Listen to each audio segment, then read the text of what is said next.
So when I say we, I'm not talking about the royal we. I'm talking about not just the people I came up with, but the people that have a lot of integrity that come through. You know, it's really an obligation in rock and roll anyway, is to mentor other people, is to take care of your honor. You know, it's a culture of, I think, honor. There's a code. Somebody bought somebody a house. They financed a house for somebody. And everyone knows it. But I was telling somebody who was sort of outside of our business that this had happened. And he's very discreet about it. And he goes, why? Why?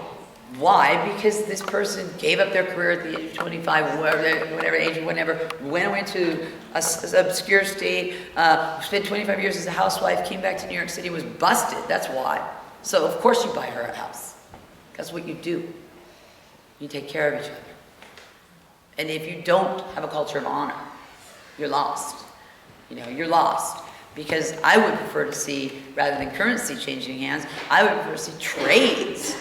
You know, I mean, I'll sing for you if you walk my dog. You know what I mean? I mean, I don't, you know, I mean, look at I kind of know what the economy of this country is going through right now. And it doesn't look nice, you know, but I mean, apparently we started this, my people. And someone said, what, America gets a cold and you get pneumonia? Irish, once again, getting picked on. And it sucks, you know? I mean, my friend Oliver Stone made a movie called Wall Street 2. And, I mean, it is pretty majestic to watch somebody close down 8 blocks in Manhattan. And it's not the greatest movie, but you know what? It's accurate. And he took things that were... He took things, you know, there's so many secrets that we can't tell. We encounter things, you know, once you get in a sort of world, you can never tell people because they don't understand it, and you're not allowed. You know, it's a culture of honor where I live anyway. And everybody that knows me knows that I'll go a little far, but I'll never go too far. So, and the point of that being is that it's just really important to take care of each other. It just really is important to put other people first. You know, I mean, if I could, if Stevie Nicks needed a house and I had the ability to finance that house, I wouldn't even think about it. I'd just do it. Okay, so 2 more and I'm done. Am I doing all right? You think? This girl here was... This girl here is determined to... I know, but it's all girls, and they're not being specific. And then I'm not being specific back. Be specific. All right. Yeah, extend our don't care. And whenever you're making new music, do you feel a lot of pressure for you to have the same sort of effect you had like back in the 90s and and everything? Relevance? Well, not relevant, but... Like, no, that's good. It's a good question. That's a good question. Well, like, such an effect that it had, like, in the 90s, the whole riot movement, that it was such kind of like an uprising. Do you think... I got the question. I got it. Yes. It's a horrible question. It's a not horrible. You didn't ask a horrible question. It's a horrible conundrum. Oh, you got me through college, and it mattered, and you saved my life. And that's huge. You know, I have one friend that doesn't sign autographs or didn't, and another didn't. And this girl comes up to me once, and I didn't sign an autograph because I'd been taught by one of my elders not to sign autographs because it wasn't. And my daughter said to me, and you know, when I did movie star mode, of course you sign autographs. Rules. And my daughter was, Mommy, that girl took a lot of guts for me to ask you. You're right, because there's the people that are going to sell the crap on eBay, and then there's the people that actually, it took a lot of guts to ask. So, you know, I get a lot of statements thrown at me that are platitudes, and they're such just claptrap. This is one of my favorites. It's right to relevance. You're so much prettier in real life. I don't care what anyone says. I love you. God, are you Courtney Love? I love Nirvana.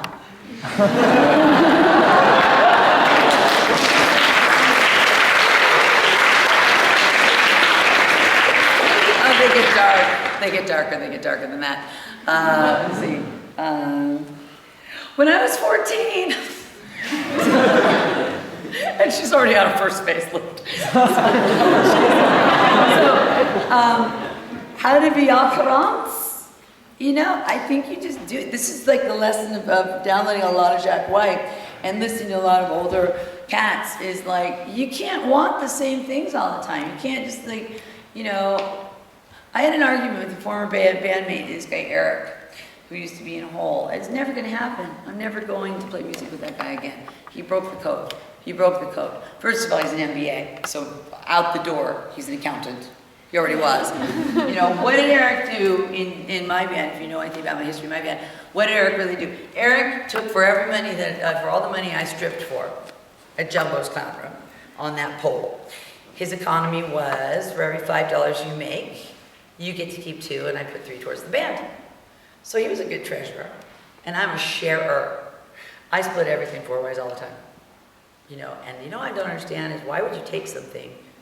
Why would you take songwriting from somebody if you didn't write that song? Why would you do that?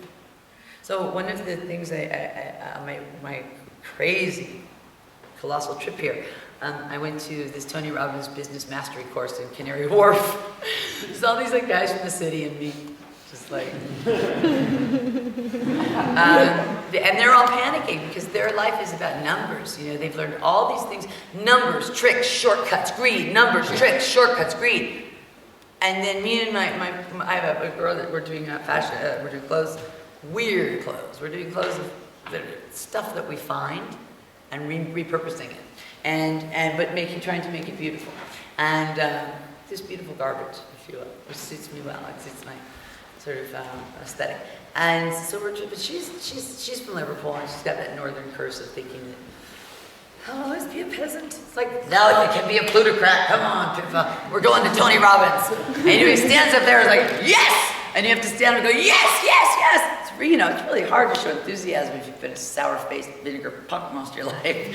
So, yes, Tony, all right. It feels a little like you're in a rally in Germany. But at the same time, it's really good for me. This guy, Tony, is great for me. And so, I learned a lot about, you know, I learned that I was an artist, not an entrepreneur, and not a manager. I learned that I was an artist, and you've got to know that about yourself. And if you know that you're an artist, don't surround yourself with junk that's going to mess you up. You know, I mean, don't text, don't. You know, so relevant. Back to relevance. You're not always going to make money. You're not always going to be the hot new thing. But are you pleasing yourself? Are you pleasing yourself? Are you going to the place, the good sex place that I talked about earlier?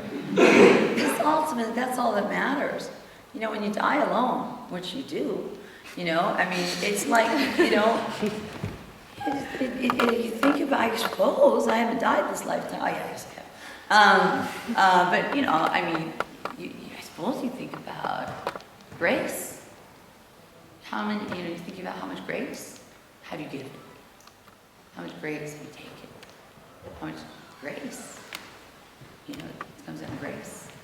And so relevance is nice. It'd be nice to be the hot thing, hot new thing. It's not going to be that way always. And then it comes and it goes. You know, I've had bands open for me that I've gone to the promoter and said, I'm not going to do it.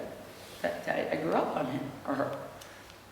I'm not as good of a businessman as, say, Chris Martin, who had the same thing happen, but went and played anyway. I like actually turned and made, you know, so whatever. But I learned from Chris Martin telling me, you know, that, oh, and then I gave the money down to them. Do you know what I mean? So there's, you know, people always think of rock and roll as like the, you know, ethicless, you know, hedonistic society. It's not. I swear to you, as one of the biggest hedonists in that game, it's not. You know, I think that we're a little tribe of people, and then we fight great odds to play rock and roll, and it's not very popular right now at all.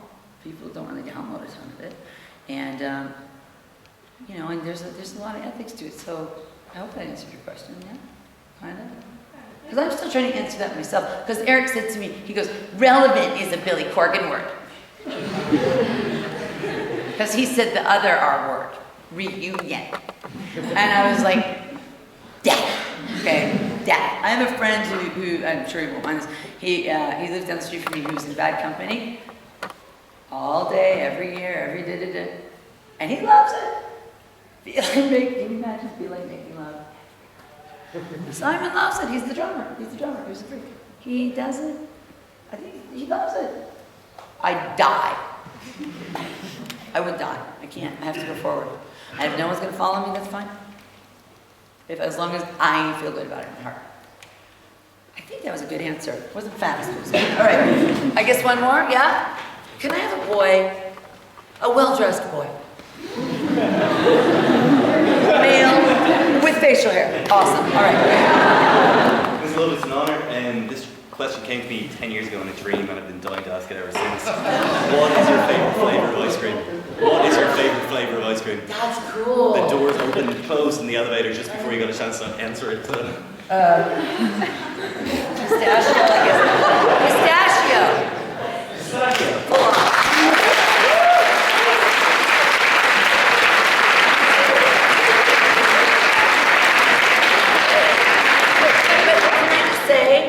I wish they'd make chestnut. That would be cool, right? One more. I want a male. Okay, yeah, okay. Be specific. Great question.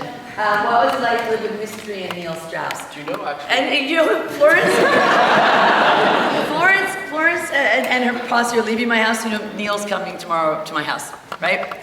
So my house manager was like, Mr. Strauss, da da da. So there's these pickup artists, and I was just dead out on my luck. This is '04, and I had tried this really crazy drug as a joke.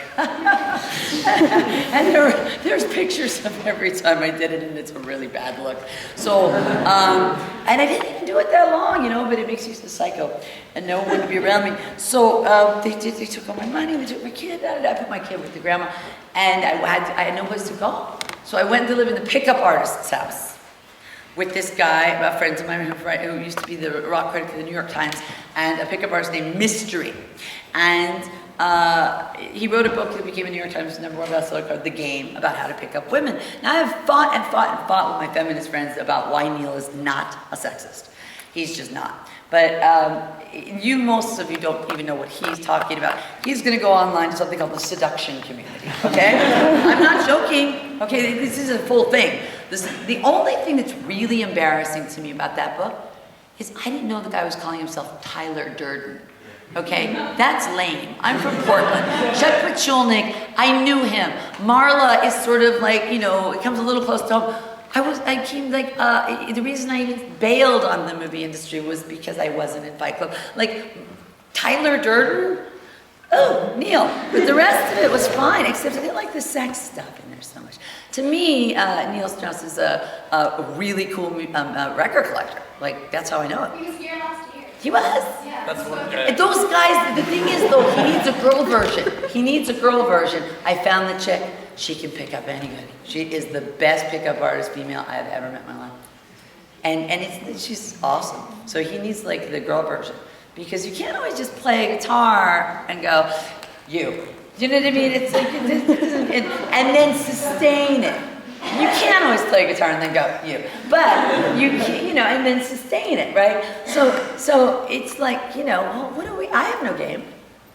You know, I have no game. But you know, you see Neil do this thing and these women roll the hell up, and it teaches, to me, even though the house wasn't that healthy or wholesome, you know, it wasn't about sex. It wasn't about conquest. It was about teaching really shy guys how to just be social. You know, how to have mojo. And you know, opening sets and all this crazy shit. It was crazy, that house. But then again, I was crazy when I lived in the house. So that's a really obtuse question that only 3 people know what I'm talking about, if that. So it was specific. One more, and then I'm going to go have a cigarette with my friend, who's going to berate me for being pretentious. Okay, can you pick the last one? Yeah, you do it.